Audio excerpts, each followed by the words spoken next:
Hi, Earth Signs, Taurus, Virgo, and Capricorn. Welcome po sa ating channel. At ito ay inyong weekly Kabay Tarot reading for March 25 to 31, 2024. Please be reminded that this is general reading po, so maaari kayo makarelate o hindi. Just take what resonates. Gamitin ang reading na ito bilang gabayan lamang. Balik po kayo dito bukas para sa ating daily Kabay Tarot reading. Please like, subscribe, and click bell button for notification para updated po kayo sa daily tarot reading natin. Para po sa gusto magpa-reading, maaari nyo po makuha ang link na sa description box po ito. Message nyo lang po ako sa Messenger. Maraming salamat po.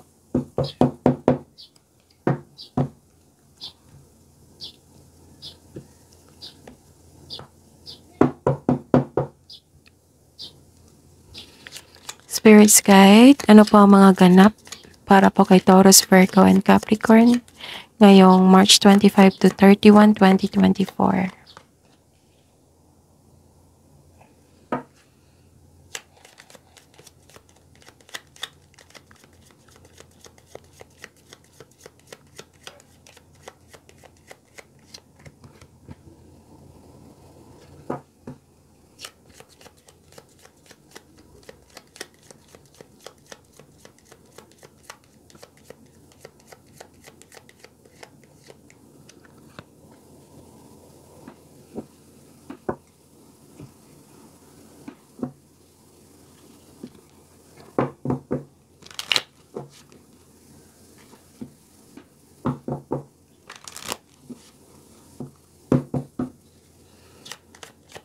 Spirits Guide, ano po ang mga mensahe po para kay Taurus, Virgo, and Capricorn ngayong March 25 to 31, 2024?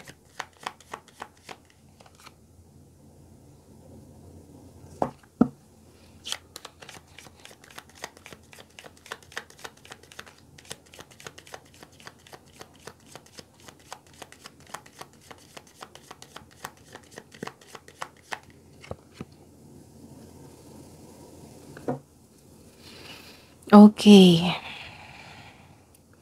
Taurus, Virgo, and Capricorn, may nakita kong nag-uusap na pamilya dito. Nagkaroon ng maaring concern sa health. Pwede din naging okay na kayo. Tapos, may nakita kong growth dito. May nakita ko ditong ending, closure. May concern kayo sa isang tao na matigas ang ulo or stricto. Nagkaroon ng transformation, pagbabago po. Nagkaroon ng anong tawag dito? Nahihirapan kayo sa pag-let go. At nagbibigay ito ng stress sa inyo. May nakita ko dito na may parating po sa inyo na pera. Cash flow, marami kayong booking, proyekto, customer. This is transaction, prosperity. And ang mga mensahe po na para sa inyo na palakasin nyo yung inyong intuition, follow your intuition, and believe in your dreams.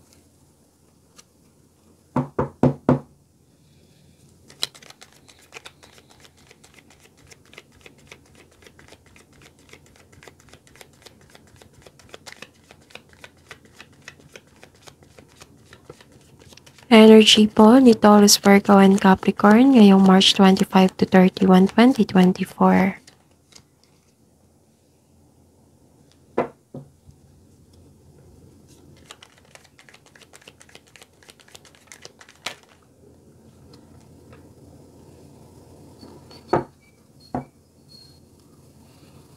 Okay.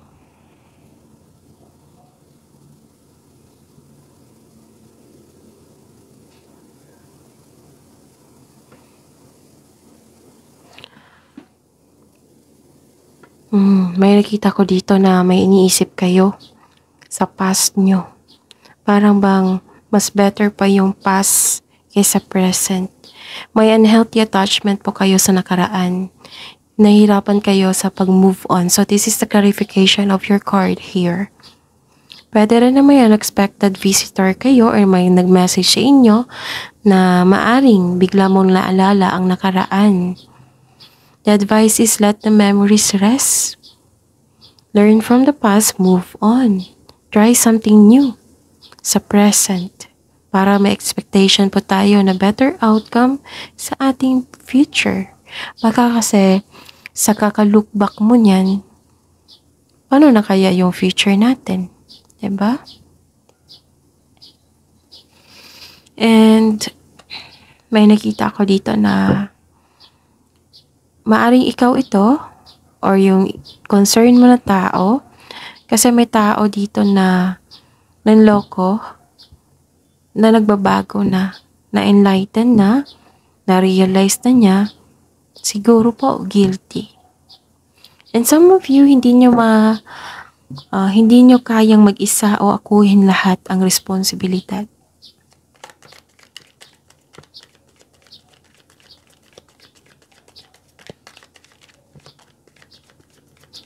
Spirits guide, career and money po ni Taurus, Virgo, and Capricorn ngayong March 25 to 31, 2024.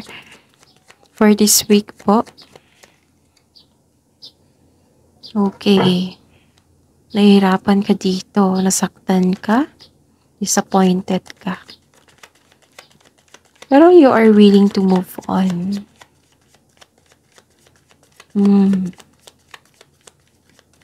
Nahihirapan ka dito. Nasaktan. Pwedeng naging impatient po. And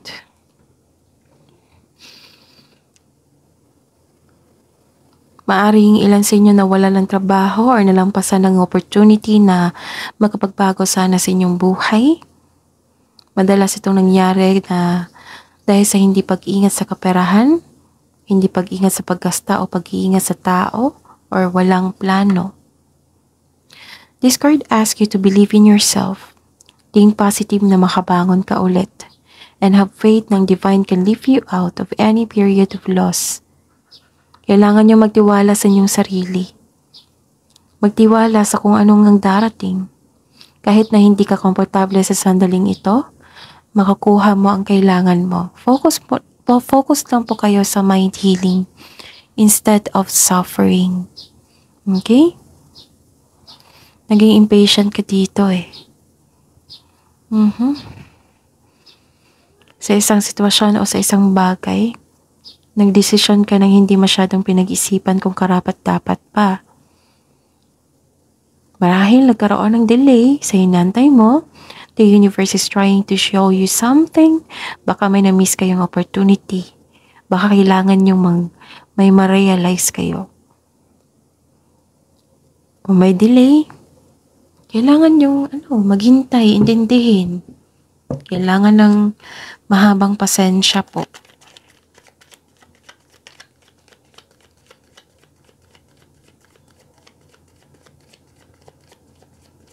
Love life, self-love, partnership, and romance, si Taurus, Virgo, and Capricorn ngayong March 25 to 31, 2024.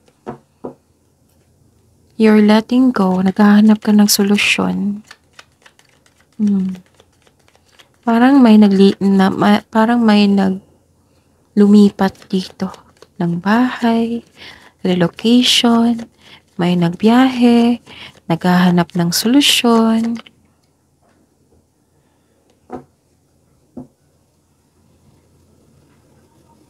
Kahit mabigat ang inyong pakiramdam, nag-decide kayong mag-move on.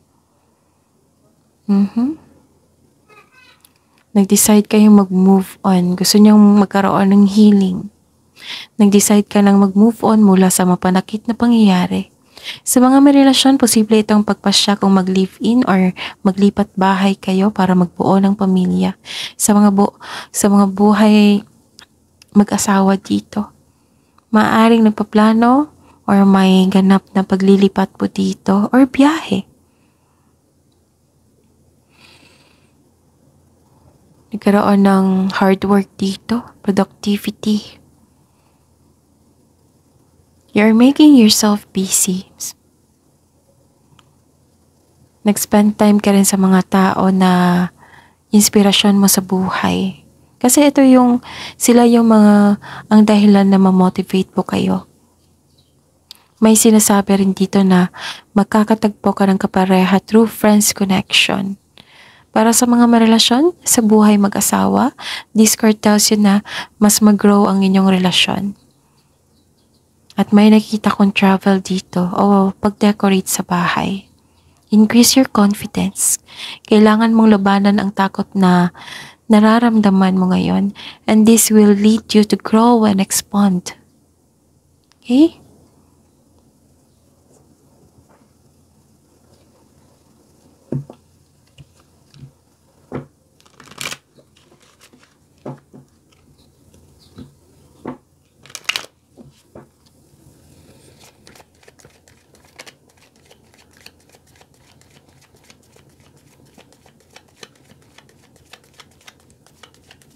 Love message po para sa mga single. Use your, pwede din mag-create kayo ng art para makakonect kayo sa inyong intuition. And pwede rin ang message dito na use your creativity o ang iyong talino.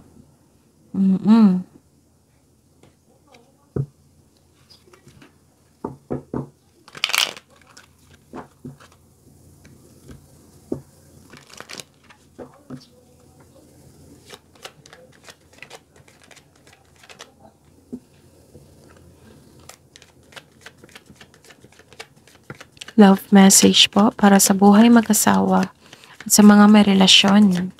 Taurus, Virgo, and Capricorn ngayong week na ito. Taurus, Virgo, and Capricorn, telepathic, choose soul connections are harmoniously synchronized, creating moments of telepathy. So, kuha tayo ng wisdom message po para kay Taurus, Virgo, and Capricorn ngayong March 25 to 31, 2024. Wisdom message po para po kay Taurus, Virgo, and Capricorn. Mensahe. So this is luck. Your goals are about to manifest in remarkable ways. Dreams are coming to fruition.